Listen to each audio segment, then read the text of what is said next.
അമ്മയോട് ചേർന്ന് പ്രാർത്ഥിക്കാം. അമ്മേ പരിശുദ്ധമ്മേ, അമ്മേ പരിശുദ്ധമ്മേ, ദേവമാതാവേ, ദൈവമാതാവേ, കൃപാസനത്തിലൂടെ ഞങ്ങൾക്കും ഞങ്ങളുടെ ദേശത്തിനും അമ്മ മധ്യസ്ഥം തേടി തന്ന എല്ലാ അനുഗ്രഹങ്ങൾക്കും കൃപകൾക്കും ഞങ്ങളിപ്പോൾ ഹൃദയം നിറഞ്ഞ നന്ദി പറയുന്നു.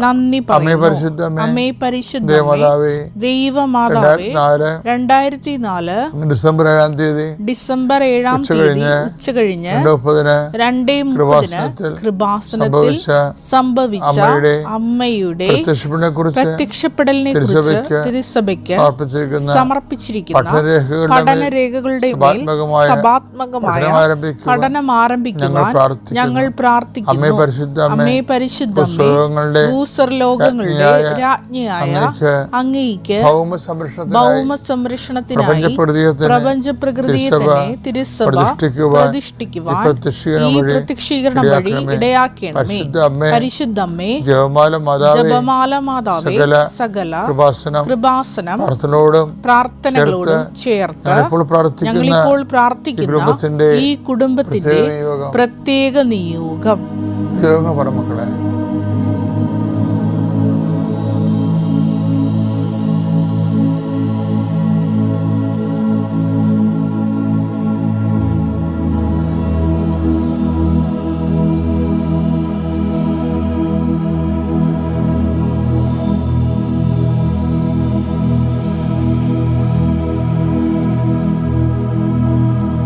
അമ്മയുടെ പ്രത്യക്ഷീകരണത്തിന്റെ ഈ അനുഗ്രഹവേളയിൽ ഞങ്ങൾക്ക് സാധിച്ചു തരുവാൻ കനിയണമേ.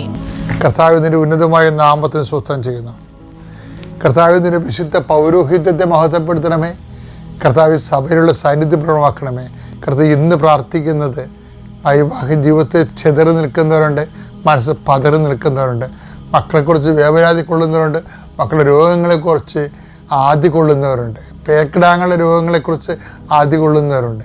കർത്താവ് അങ്ങനെ എല്ലാ ആദികൾക്കും അറുതി വരുത്താൻ അങ്ങയോട് കണ്ണീരോടെ പ്രാർത്ഥിക്കുന്ന കർത്താവ് ഈശോയെ, ഓരോരോ മനുഷ്യരെ അവരുടെ പിടിച്ചു നിൽപ്പിന് വേണ്ടിയും ചെറുത്തു നിൽപ്പിന് വേണ്ടിയും അവരുടെ നിലനിൽപ്പിന് വേണ്ടിയും അവരുടെ എല്ലാ പോരാട്ടങ്ങളിലും കർത്താവ് ന്യായമായ എല്ലാ പോരാട്ടങ്ങളിലും കർത്താവിൻ്റെ ശക്തി നിന്നെ ആവശ്യിക്കുകയും നീ ചെയ്തു തീർക്കേണ്ട ജോലി കർത്താവ് നിന്നെ സഹായിക്കുകയും ചെയ്യാൻ വേണ്ടിയും എളുപ്പത്തിൽ ചെയ്യാൻ വേണ്ടിയും അത് പൂർത്തിയാക്കാൻ വേണ്ടിയും പ്രത്യേകിച്ച് കർത്താവിൻ്റെ വചനത്തിരിക്കുന്ന പോലെ അവൻ ചെയ്തതെല്ലാം കർത്താവ് ശുഭമാക്കുകയും ചെയ്തു എന്ന് പറഞ്ഞതുപോലെ കർത്താവ് നിൻ്റെ ജോലികളെയെല്ലാം നിൻ്റെ ഉത്തരവാദിത്തങ്ങളെയെല്ലാം നീ ചെയ്തു തീർക്കേണ്ട കാര്യങ്ങളെയെല്ലാം ഇന്നത്തെ മുഴുവൻ യാത്രകൾ, ഇന്നത്തെ മുഴുവൻ സംസാരങ്ങൾ, ഇന്നത്തെ മുഴുവൻ എഴുത്തുകുത്തുകൾ, ഇന്നത്തെ മുഴുവൻ ഫോൺ വിളികൾ, ഇന്നത്തെ മുഴുവൻ സംഭാഷണങ്ങൾ കർത്താവ് ആശീർവദിക്കുകയും കർത്താവിൻ്റെ ആത്മാവിനാൽ നയിക്കപ്പെടുകയും കർത്താവിൻ്റെ ആത്മാവിനാൽ അമ്മയുടെ മധ്യസ്ഥ ലഭിക്കുകയും നീ വിജയശ്രീലാളിതനായി തിരികെ വരാൻ ഇന്ന് രാത്രി കിടക്കയിലേക്ക് വരാൻ കർത്താവ് നിന്നെ അനുഗ്രഹിക്കുകയും ചെയ്യട്ടെ. വിശ്വാസ പ്രമാണം. സർവശക്തനായ പിതാവും ആകാശത്തിൻ്റെയും ഭൂമിയുടെയും സൃഷ്ടാവുമായ ദൈവത്തിൽ ഞാൻ വിശ്വസിക്കുന്നു. അവിടുത്തെ ഏകപുത്രനും ഞങ്ങളുടെ കർത്താവുമായ ഈശോ മിശിഹായിലും ഞാൻ വിശ്വസിക്കുന്നു. ഈ പുത്രൻ പരിശുദ്ധാത്മാവിനാൽ ഗർഭസ്ഥനായി കന്യകാമറിയത്തിൽ നിന്ന് പിറന്ന് പൊന്തിയോസ് പീലാത്തോസിന്റെ കാലത്ത് പീഡകൾ സഹിച്ച് കുരിശിൽ തറയ്ക്കപ്പെട്ട് മരിച്ച് അടക്കപ്പെട്ട് പാതാളങ്ങളിൽ ഇറങ്ങി മരിച്ചവരുടെ ഇടയിൽ നിന്ന് മൂന്നാം നാൾ ഉയർത്ത് സ്വർഗത്തിലേക്ക് എഴുന്നള്ളി സർവശക്തിയുള്ള പിതാവായ ദൈവത്തിൻ്റെ വലതുഭാഗത്തിരിക്കുന്നു. അവിടെ നിന്ന് ജീവിക്കുന്നവരെയും മരിച്ചവരെയും വിധിക്കുവാൻ വരുമെന്നും ഞാൻ വിശ്വസിക്കുന്നു. പരിശുദ്ധാത്മാവിലും ഞാൻ വിശ്വസിക്കുന്നു. വിശുദ്ധ കത്തോലിക്കാ സഭയിലും പുണ്യവാന്മാരുടെ ഐക്യത്തിലും പാപങ്ങളുടെ മോചനത്തിലും ശരീരത്തിൻ്റെ ഉയർപ്പിലും നിത്യമായ ജീവിതത്തിലും ഞാൻ വിശ്വസിക്കുന്നു. ആമേൻ. സ്വർഗ്ഗസ്ഥനായ ഞങ്ങളുടെ പിതാവേ, അങ്ങയുടെ നാമം പൂജിതമാകണമേ. അങ്ങയുടെ രാജ്യം വരണമേ. അങ്ങയുടെ തിരുമനസ് സ്വർഗത്തിലെ പോലെ ഭൂമിയിലും ആകണമേ.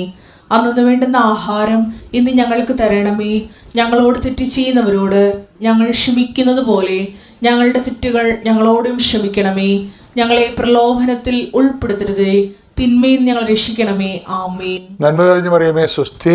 കർത്താവ് അങ്ങയുടെ കൂടെ സ്ത്രീകളിൽ അങ്ങ് അനുഗ്രഹിക്കപ്പെട്ടവളാകുന്നു. അങ്ങയുടെ ഉദരത്തിൻ ഫലമായി ഈശോ അനുഗ്രഹിക്കപ്പെട്ടവനാകുന്നു. പരിശുദ്ധ മറിയമേ, തമ്പുരാന്റെ അമ്മേ, പാപികളായ ഞങ്ങൾക്ക് വേണ്ടി ഇപ്പോഴും ഞങ്ങളുടെ മരണസമയത്തും തമ്പുരാനോട് അപേക്ഷിക്കണമേ. ആമേൻ. ഞാനൊരിക്കലേ ഒരു ചേട്ടായി, ഒരു സഹോദരൻ ഒരു ഭയങ്കരമായ ഒരു സംഘടനത്തിൽ ശത്രുക്കളെ അദ്ദേഹത്തെ വെടിവെച്ചു. അദ്ദേഹം മരിച്ചുപോയി. അപ്പോഴേ അദ്ദേഹത്തിൻ്റെ ജ്യേഷ്ഠനും മരിച്ച ആളും ജ്യേഷ്ഠനും തമ്മിൽ ഭയങ്കര ജീവനായിരുന്നു. അപ്പം ഞാൻ അദ്ദേഹത്തിൻ്റെ പെണമെടുക്കാൻ പോയി. എന്നാൽ പള്ളിയിലൊക്കെ കൊണ്ട് ഭയങ്കരമായ സങ്കടകരമായ ഒരു വലിയൊരു അവസ്ഥയാണത്.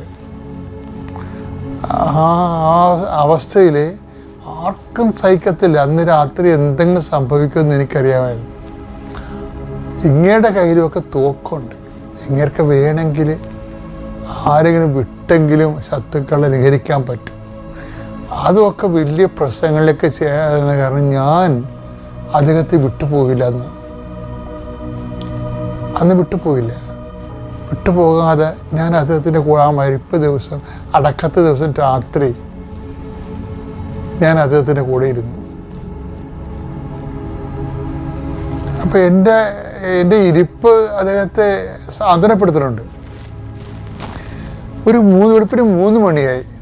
ബന്ധപ്പെട്ടവരും അടുത്തൊക്കെ അവിടെ ആ പ്രദേശത്തും പറമ്പിലൊക്കെ തന്നെ ഉണ്ട്.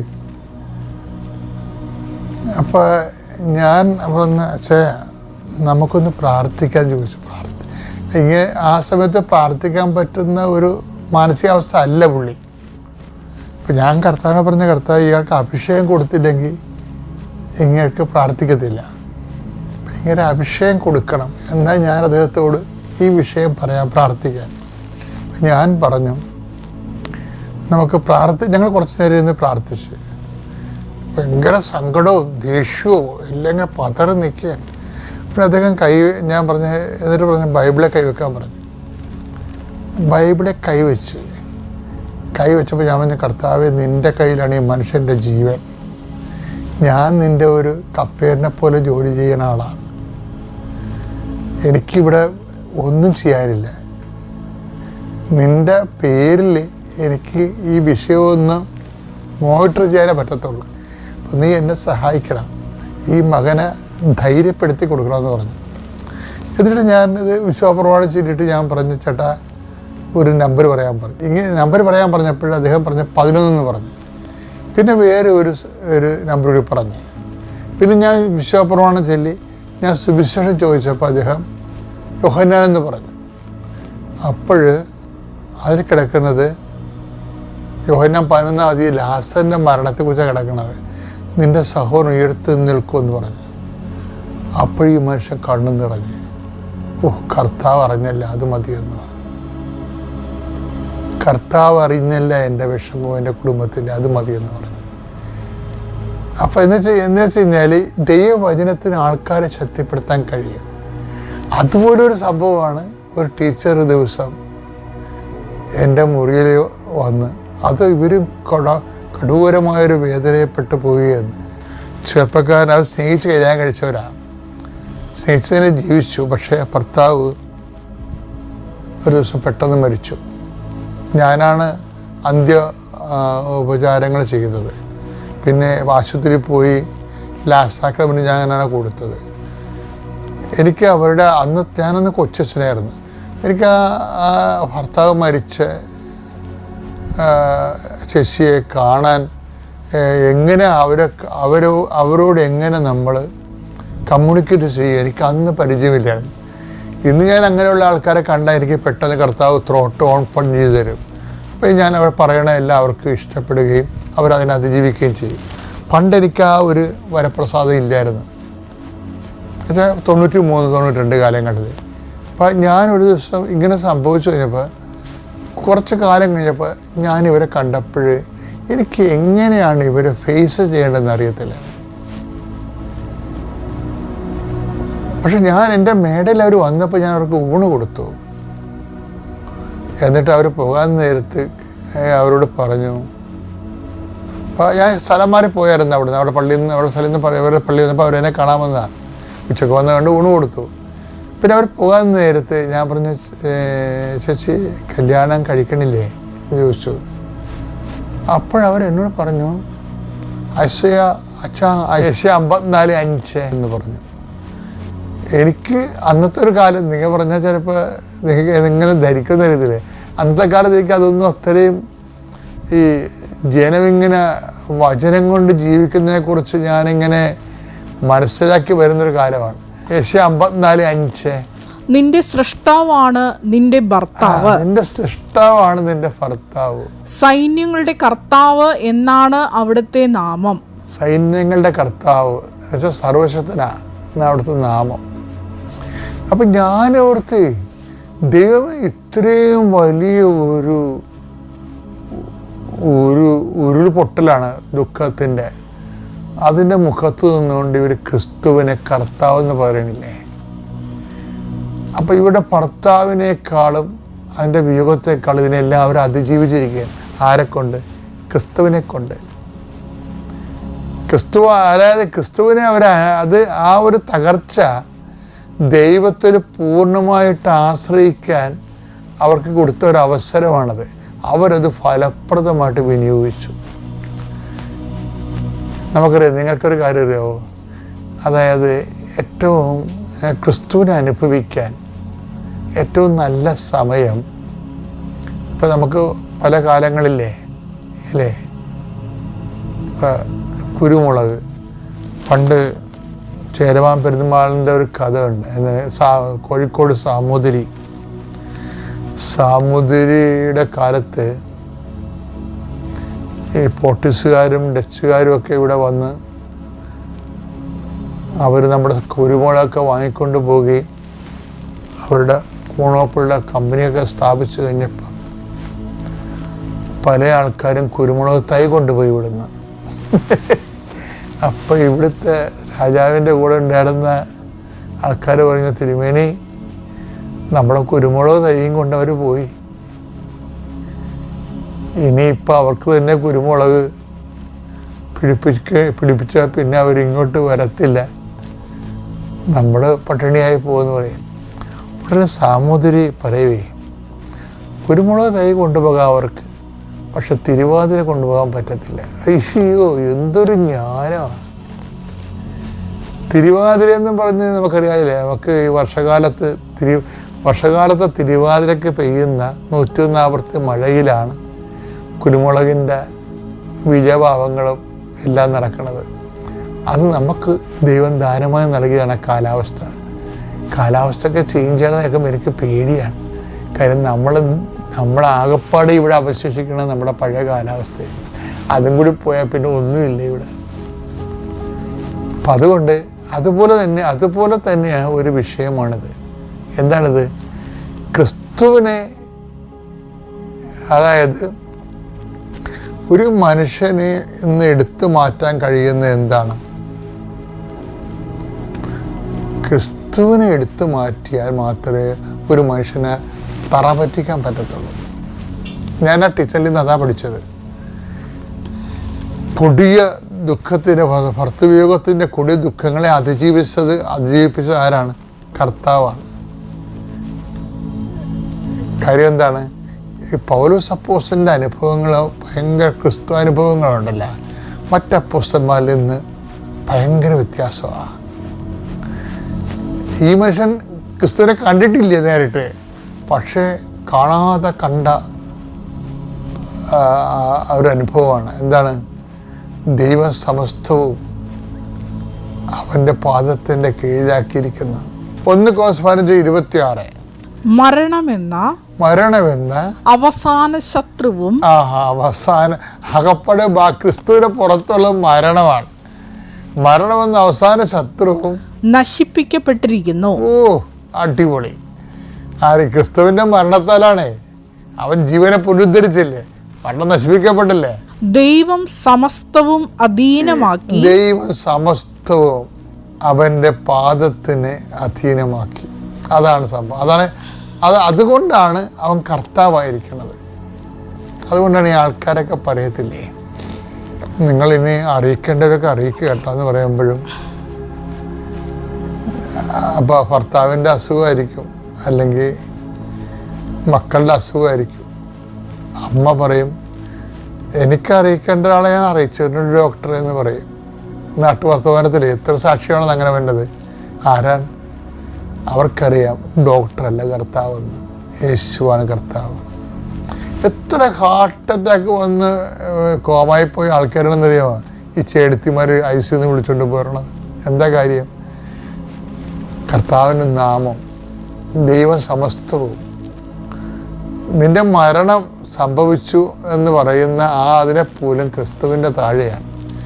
എൻ്റെ ദൈവത്തിലെ എനിക്ക് പലപ്പോഴും നിങ്ങളോട് യാചിച്ച് പറയാനുള്ളൊരു കാര്യം, നിങ്ങളുടെ നല്ലൊരു സമയം ക്രിസ്തുവിനെ അറിയാൻ വേണ്ടി നിങ്ങൾ ചെലവഴിക്കണം. നിങ്ങൾക്ക് ആവശ്യമില്ലാത്ത കുറച്ച് കാര്യങ്ങൾ നിങ്ങൾ അറിയാൻ വേണ്ടി ഒത്തിരി സമയം വേസ്റ്റ് ആക്കുന്നുണ്ട്. ഒരാവശ്യമില്ല.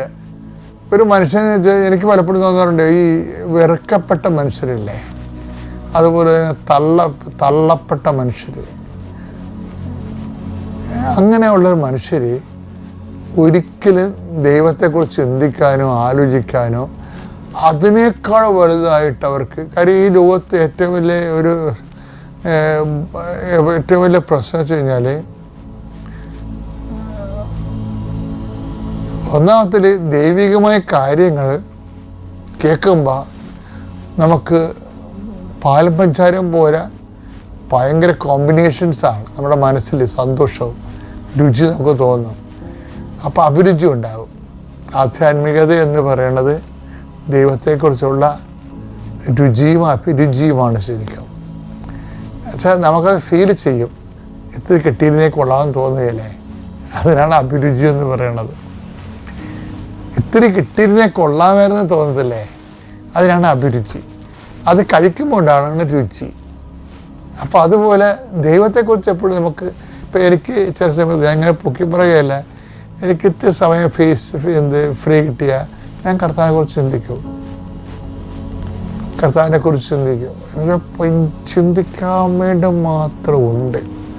ഒരു ജന്മം ചിന്തിച്ചിട്ട് പോലും തീർന്നിട്ടില്ല. അതാണ് ക്രിസ്തു. ചില സമയത്തവർക്ക് ദൈവമേ, എൻ്റെ ദൈവം എന്നോട് കാണിച്ച ഏറ്റവും വലിയ കാരുണ്യം എന്ന് പറഞ്ഞാൽ ഈ പൗരോഹിത്യമാണ്. പ്രത്യേകിച്ച് കാത്തലിക് പ്രീസ്റ്റ്ഹുഡ് അടിപൊളി. ക്രിസ്തുവിനെ അറിയാൻ, കാര്യം മറ്റുള്ളവർക്ക് ക്രിസ്തു ഉണ്ടെങ്കിൽ ബൈബിളിലുള്ള ക്രിസ്തുവിലേ ഉള്ളൂ, കൂദാശയിലുള്ള ക്രിസ്തു ഇല്ല. അത് വേറിട്ടൊരു സംഭവമാണ്. സാഹിത്യ അക്കാദമിയൊക്കെ പഠിക്കുമ്പോൾ ഞാൻ അപ്പം തമ്പുരാനിൽ 2.5 മണിക്കൂർ തൊട്ട് 3 മണി വരെ എടുത്ത് ഞാൻ കുർബാന ചൊല്ലിയിട്ടുണ്ട്. ഞാൻ വെറുതെ നിങ്ങൾ വായിത്തളം പറഞ്ഞതല്ല, ഈ നമ്മൾ പബ്ലിക്കായിട്ട് കുർബാനയുള്ള പോലെയല്ല, ഒറ്റയ്ക്ക് ക്രിസ്തുവായിട്ട് കൺഫ്രണ്ട് ചെയ്യുന്ന ആഭിമുഖ്യമില്ലേ, അതൊരു വല്ലാത്ത ആഭിമുഖ്യമാണ്.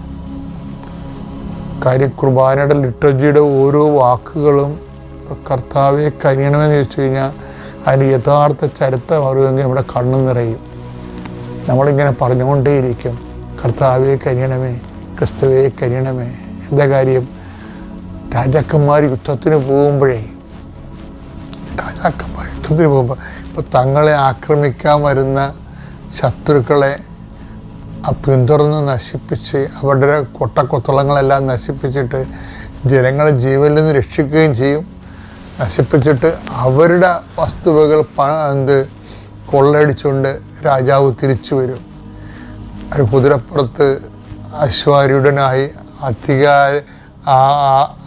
ആധികാരികമായിട്ട് വിജയശ്രീലാളിനെ തിരിച്ചു വരുമ്പോൾ തങ്ങളുടെ ജീവൻ രക്ഷിച്ച രാജാവിനെ മുമ്പിൽ ആൾക്കാർ അവരുടെ തോൾനാടനും മേലങ്കികളും വിരിച്ചിട്ട് പറയും, കർത്താവെ കനിയണമേ, Lord have mercy on us എന്ന് വെച്ചാൽ നീ ഞങ്ങളുടെ ശത്രുക്കളെ വേട്ടയാടി പിടിച്ചു, ഞങ്ങളുടെ ജീവൻ രക്ഷിച്ചു, അവരുടെ വസ്തുക്കൾ കൊള്ള ചെയ്ത് നീ വരികയാണ്. കർത്താവെ നീ നേടിയെടുത്തതിൻ്റെ ഞങ്ങൾക്ക് ഇത്തിരി തരണമെന്ന് ചോദിക്കും. രാജാവ് സന്തോഷത്തോടെ സ്വർണവിൻ്റെ ഒക്കെ ഓരോരുത്തർക്കും ഇങ്ങനെ വാരി വാരി കൊടുക്കും. ഇതാണ് റോമൻ ചരിത്ര. ഇതിൽ നിന്നാണ് കർത്താവെ കരിയൻ ലോർഡ് ഹാമേഴ്സി ഓൺ അസ് എന്നും ജനങ്ങൾ പറയുന്നതാണ്. പിന്നീട് കർത്താവിനെ കണ്ടപ്പോഴും ജനങ്ങൾക്ക് പറയാൻ തുടങ്ങി. എന്താ കാര്യം? കർത്താവാണ് പാപത്തെ ജയിച്ചത്, സാത്താനെ തകർത്തത്, കൃപയെ പുനരുദ്ധരിച്ചത്. ആ കൃപയിൽ, ഈ കൃപാനയിലൂടെ എന്നെയും പങ്കാളിയാക്കണമേ, കർത്താവെ കരുണമേ, ക്രിസ്തുവെ കരുണമേ. ഇത് മനോഹരമാണെന്നറിയാവോ? നമ്മൾ അത് പറഞ്ഞുകൊണ്ട് ഞാൻ സാഹിത്യ അക്കാദമി കുർബാന ചെയ്യുമ്പോൾ 3 പ്രാവശ്യമല്ല കർത്താവ് വരികയെന്ന് പറയണത്. ഞാനിങ്ങനെ പറഞ്ഞുകൊണ്ടിരിക്കും. എന്താണത്? കർത്താവിനെ കുറിച്ച് ആ മനുഷ്യൻ്റെ ആത്മാവ് കർത്താവിൻ്റെ ലൈനിൽ വരുന്നത് വരെ ഞാൻ പറയും കർത്താവെ കരുണമേ, ക്രിസ്തുവെ കരുണമേ. എന്താണ്? നീ നേടിയെത്ത രക്ഷയുടെ കൃപ എനിക്ക് അവകാശമാക്കാൻ എന്നെ അനുഗ്രഹിക്കണമേ. ഞാൻ നിൻ്റെ ജനത്തെ ശുശ്രൂഷിക്കട്ടെ. അതാണ് ഈ പൗരോഹിത്യം എന്ന് പറയണതിൻ്റെ കാര്യം. അതാണ് നമ്മൾ പൗരോഹിത്യത്തിന് വരുന്നപ്പോൾ ശുശ്രൂഷ വരണം. എന്തുകൊണ്ടാണ്? ഇതെല്ലാം കൂടി നമ്മളെ ചിലപ്പോൾ നമ്മളെക്കുറിച്ച് കാര്യങ്ങളൊന്നും അറിയാൻ പാടില്ലാത്തവർ വല്ലതൊക്കെ വിളിച്ചു പറഞ്ഞുകൊണ്ടിരിക്കും. പള്ളിയെക്കുറിച്ച് പറയും, സഭയെക്കുറിച്ച് പറയും. യു ഡോണ്ട് മൈൻഡ്, കേൾക്കുക പോലും നിങ്ങൾ ചെയ്യരുത്. എന്താ കാര്യം? This is not for us, നമുക്ക് വേണ്ടിയുള്ളല്ലേ. ഇപ്പോൾ എനിക്ക് തന്നെ എന്തുമാത്രം ആരോപണങ്ങളൊക്കെ ആൾക്കാർ പറയും. ഞാൻ മൈൻഡ് ചെയ്യത്തെ. എന്താ കാര്യം? It is not for me. പിന്നെ ആരെങ്കിലുമൊക്കെ എന്നോട് പറയും. അപ്പം ഞാനത് കഴമ്പുണ്ടെങ്കിൽ ഞാനത് തുറന്ന മനസ്സോടെ എടുക്കും. ഓ, അതങ്ങനെ ഉണ്ടല്ലേ, അപ്പോൾ നമ്മുടെ കയ്യിൽ നിന്ന് ചെറിയ മിസ്റ്റേക്ക് ആയിരിക്കും അല്ലേ, നമുക്ക് തിരുത്താമില്ല, എന്താ കുഴപ്പം? ടു ബി ഓപ്പൺ, അത്രേ ഉള്ളൂ കാര്യം. പക്ഷെ ഒരിക്കലും ആവശ്യമില്ലാത്തവിടത്ത് മുമ്പ് തലവെച്ച് നമ്മൾ ആ സമയത്ത് കൂടി ദൈവത്തെ ആ ഒരു വകുപ്പ് കൂടി എടുത്തിട്ട് ദൈവത്തെ ആശ്രയിക്കാനും അറിയാനും വേണ്ടി നമ്മൾ ഇൻവെസ്റ്റ് ചെയ്യണം. അതിൻ്റെ ഇൻവെസ്റ്റ് ചെയ്യണം. ഈ വിശുദ്ധ കൃപാസനത്തിൽ എൻ്റെ ഈ കാശുരൂപം വെച്ചുകൊണ്ട് ഞാൻ എറണാകുളത്ത് നിന്ന് വന്നതിന് ശേഷം വീണ്ടും RT ഓഫീസിൽ പോയി. അവിടെ ചെന്ന് എൻ്റെ മകൻ 5 മിനിറ്റ് നിന്ന് കഴിഞ്ഞപ്പോൾ പറഞ്ഞു, മമ്മി ഇത് ഓൺലൈനിൽ ബുക്ക് ചെയ്താൽ മാത്രമേ ലൈസൻസ് റിന്യൂവൽ ചെയ്യാൻ പറ്റുള്ളൂ, നമുക്ക് തിരിച്ചു പോവാമെന്ന് പറഞ്ഞു. അങ്ങനെ ഞാനും അവനും കൂടെ തിരിച്ച് വീട്ടിലേക്ക് പോന്നു. പിറ്റേ ദിവസം, അപ്പോൾ 2 ദിവസമേ ഉള്ളൂ, തിങ്കൾ ചൊവ്വാഴ്ച കാലത്ത് തന്നെ ഞാൻ വീണ്ടും അവിടെ നിന്ന് ഞാൻ തന്നെ വണ്ടി ഓടിച്ച് RT ഓഫീസിൽ വന്നു. അവിടെ വന്നപ്പോൾ ഭയങ്കര ക്യൂ ആണ്. അവരോട് ചോദിച്ചവരൊക്കെ പറഞ്ഞു, ലൈസൻസ് പുതുക്കണമെങ്കിൽ ഓൺലൈനിൽ നിങ്ങൾ ബുക്ക് ചെയ്യണം. എനിക്ക് ആകെ ഇന്നൊരു ദിവസമേ ഉള്ളൂ, ഇന്നത്തെ കഴിഞ്ഞാൽ അവർ കേസാക്കും. ഞാൻ തനിച്ചേ ഉള്ളൂ. എൻ്റെ ഹസ്ബൻഡ് മരിച്ചിട്ട് 7 വർഷമായി. കൂടെ വരാനായിട്ട് വേറെ ആരുമില്ല. ഞാൻ അവിടെ ഇരുന്ന സ്റ്റാഫിനോട് ചോദിച്ചു, ഇനി ഇത് റിന്യൂവൽ ചെയ്ത് ഇന്ന് കിട്ടാൻ ആരെ കാണണം? അപ്പോൾ അവർ പറഞ്ഞു, കിട്ടുമോയെന്ന് അറിയില്ല, അവിടെ 3 നമ്പർ ക്യാബിനിലിരിക്കുന്ന സാറിനെ ഒന്ന് കണ്ടു നോക്കുമെന്ന് പറഞ്ഞു. ഞാൻ മാതാവിനെ വിളിച്ചു, കാശുരൂപം കയ്യിലെടുത്തിട്ട് പറഞ്ഞു, മാതാവേ നീ എൻ്റെ മുന്നേ പോരണം. ഞാൻ ആദ്യമായിട്ടാണ് ഒരു പോലീസുകാരൻ്റെ മുന്നിലേക്ക് പോകുന്നത്. നീ എൻ്റെ മുന്നിൽ വന്നു നിന്ന് ഇന്ന് തന്നെ എനിക്കിത് റിന്യൂവൽ ചെയ്തു തരണം. ഞാൻ ആ കാശുരൂപം എടുത്തുകൊണ്ട് ആ സാറിൻ്റെ റൂമിലേക്ക് ചെന്നപ്പോൾ കടന്നു ചെല്ലാൻ പറഞ്ഞു. ഞാൻ ചെന്നു. അവിടെ വേറൊരാളുമായിട്ട് സംസാരിച്ചുകൊണ്ടിരിക്കുക. എന്നോട് ഇരിക്കാൻ പറഞ്ഞു. ഞാൻ അവിടെ ഇരുന്നു. അയാളോട് സംസാരം കഴിഞ്ഞപ്പോൾ എന്നോട് ചോദിച്ചു, എന്താണ് നിങ്ങൾക്ക് വേണ്ടത്? ഞാൻ പറഞ്ഞു, എൻ്റെ ലൈസൻസ് എനിക്കൊന്ന് റിന്യൂവൽ ചെയ്തു തരണം. കൂടെ ആരാണ് വന്നിട്ടുള്ളത്? ഞാൻ തനിച്ചാണെന്ന് പറഞ്ഞു. ഭർത്താവില്ലേ, ഭർത്താവ് മരിച്ചുപോയി. പിന്നെ ഒന്നും വേണ്ടിയില്ല. സാർ എന്ത് ചെയ്തു? ഒരാളെ വിളിച്ചിട്ട് എൻ്റെ ലൈസൻസ് വാങ്ങിയിട്ട് ഒരു ഫോമിൽ സൈൻ ചെയ്തിട്ട് പറഞ്ഞു, അയാളുടെ കൊടുത്തുവിട്ട് പറഞ്ഞു, ഇവിടെ ഇരിക്കുക, 2 മണിക്ക് ലൈസൻസ് റിന്യൂവൽ ചെയ്ത് വാങ്ങിയിട്ട് നിങ്ങൾ പോയാൽ മതി എന്ന് പറഞ്ഞു. എൻ്റെ ആദ്യത്തെ മാതാവ് എനിക്ക് തന്ന അത്ഭുതം അതായിരുന്നു. അത് കിട്ടി ഞാൻ പുറത്തു വന്നിരുന്നപ്പോൾ തന്നെ ചാലക്കുടി പോലീസ് സ്റ്റേഷന് വിളി വന്നു. എന്തായി, നിങ്ങളുടെ ഡോക്യുമെൻ്റ് ക്ലിയറായോ? ഞാൻ പറഞ്ഞു, സാറേ ക്ലിയറായി, ഞാനിവിടെ RT ഓഫീസിലാണ് ഉള്ളത്. എങ്ങനെ ക്ലിയർ ആവും? അത് ഓൺലൈനിൽ ബുക്ക് ചെയ്തിട്ട് വേണ്ടേ കിട്ടണമെങ്കിൽ? ഇല്ല സാറേ, എനിക്കത് ക്ലിയറായി കിട്ടി. 2 മണിക്ക് എനിക്ക് എൻ്റെ റിന്യൂവൽ കഴിഞ്ഞ് എൻ്റെ ലൈസൻസ് കിട്ടും. നാളെ കാലത്ത് ഞാൻ എൻ്റെ ഡോക്യുമെൻറ്റുമായിട്ട് ചാലക്കുടി വരുന്നു എന്ന് പറഞ്ഞു. അങ്ങനെ ഞാൻ പിറ്റേന്ന് കാലത്ത് തന്നെ ഈ ഡോക്യുമെൻ്റ് എല്ലാം കൊണ്ട് ചാലക്കുടി പോലീസ് സ്റ്റേഷനിൽ കൊണ്ട് സബ്മിറ്റ് ചെയ്യാൻ തന്നു. ഇതെനിക്ക് മാതാവ് തന്നെ എൻ്റെ അത്ഭുതങ്ങളിലൊന്നായിരുന്നു. ഞാൻ പോലും പ്രതീക്ഷിച്ചില്ല അന്നത് നടക്കുമെന്ന്. കേസിൻ്റെ പുറകെ പോണ്ടി വരുമെന്നാണ് ഞാൻ കരുതിയത്. പക്ഷേ അത്ഭുതകരമായി മാതാവ് അത് നടത്തി തന്നു. അത് കഴിഞ്ഞു വീണ്ടും പോന്നു. പിന്നെയും പ്രാർത്ഥനകൾ മാത്രമേ ഉള്ളൂ, ഈ കാശുരൂപം മാത്രമേ ഉള്ളൂ. ഓൺലൈനിൽ യൂട്യൂബിൽ കയറിയിട്ട് അച്ഛൻ്റെ ധ്യാനം കൂടുക പതിവായിരുന്നു. അത് 1 അല്ല 2 അല്ല 3 അല്ല, വീട്ടിൽ ഞാൻ മാത്രമേ ഉള്ളൂ. ഒരുപാട് സാക്ഷ്യങ്ങൾ കേൾക്കും. എനിക്ക് വിശ്വാസം വർദ്ധിച്ചു കൊണ്ടിരുന്നു. കൃപാസനത്തിൽ വീണ്ടും പോകണം, എനിക്ക് തരുന്ന സാക്ഷ്യങ്ങൾ പറയണമെന്ന് മനസ്സ് മന്ത്രിച്ചു കൊണ്ടിരുന്നു. അങ്ങനെ 2021 ഏപ്രിൽ 19 ഫസ്റ്റ് ലോക്ക്ഡൗൺ കഴിഞ്ഞ് ആളുകൾ പുറത്തേക്ക് ഇറങ്ങി നടക്കാൻ തുടങ്ങിയ സമയം ഞാനും നടക്കാൻ പോവുക പതിവായിരുന്നു. 3 ദിവസമായുള്ളൂ ഞാൻ നടക്കാൻ പോയി തുടങ്ങിയിട്ട്. പനമ്പള്ളി നഗറിൽ വെച്ചിട്ട് റോഡ് വിജനമാണ്. 6:30ക്കും 6:45 ഇടയിൽ റോട്ടിലൂടെ ഞാൻ ഓടുകയായിരുന്നു. 5 മിനിറ്റ് ഓട്ടം കഴിഞ്ഞിട്ട് നിന്നത് എനിക്ക് ഓർമ്മയുണ്ട്. ആ ഓട്ടത്തിലെല്ലാം ഞാൻ പരിശുദ്ധ മാതാവിൻ്റെ കൊന്ത ചൊല്ലിക്കൊണ്ടാണ് ഓടിക്കൊണ്ടിരുന്നത്. അതായിരിക്കാം ആ വമ്പൻ അപകടത്തിൽ നിന്നും എൻ്റെ തലച്ചോറിന് തലനാരിയുടെ വ്യത്യാസത്തിൽ ഞാൻ അത്ഭുതകരമായി രക്ഷപ്പെട്ടു. ഞാൻ തെറിച്ചു വീണു. വണ്ടി ഇടിച്ചതൊന്നും എൻ്റെ ഓർമ്മയിലില്ല. എന്നെ വാരിക്കൂട്ടി കാറിലിട്ട് മെഡിക്കൽ ടെസ്റ്റിൽ കൊണ്ടുപോയി. അവിടെ ചെന്നപ്പോൾ എനിക്ക് ഓർമ്മ വന്നു. ഞാൻ നമ്പർ പറഞ്ഞു കൊടുത്തു. വീട്ടിൽ നിന്ന് എൻ്റെ ബ്രദർ വന്നു. അത് കഴിഞ്ഞു കാലിൽ ഒരുപാട് മുറിഞ്ഞ് ചോര വാർന്നൊഴുകുന്നുണ്ട്. ശരീരം ഇഞ്ചി പോലെ ചതഞ്ഞു. കൈ ഒടിഞ്ഞിട്ട് 2 കമ്പി ഈ റൈറ്റ് കാല് അനക്കാൻ പറ്റുന്നില്ല. അനങ്ങിയാൽ എനിക്ക് മരണവേദനയാണ്.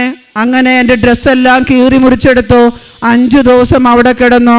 ഡോക്ടർ ചോദിച്ചു, തലച്ചോറ് സ്കാൻ ചെയ്തപ്പോൾ തലയ്ക്കൊരു പോറൽ പോലുമില്ല.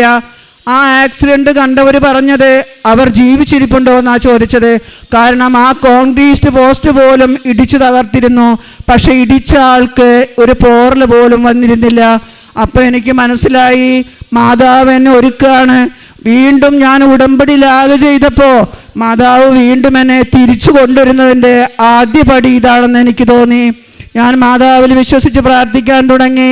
2 മാസത്തോളം എൻ്റെ മക്കളാണ് എന്നെ ഇടുത്തുപൊക്കി ബാത്റൂമിൽ കൊണ്ടുപോകുന്നതും ഫുഡ് വാരിത്തരുന്നതും നോക്കുന്നതും. അന്ന് ഞാൻ അറിഞ്ഞു മാതാവും ഈശോയും മാത്രമേ നമുക്കുള്ളൂ.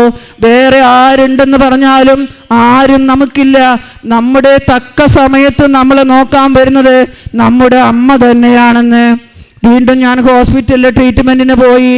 ആ സമയത്ത് എൻ്റെ മോളുടെ കുട്ടിയും മോളും വീട്ടിലുണ്ട്. എന്നെ നോക്കാൻ വേണ്ടി തിരുവനന്തപുരത്ത് നിന്ന് വന്നതാണ്. മോൾക്ക് പനി വന്നു.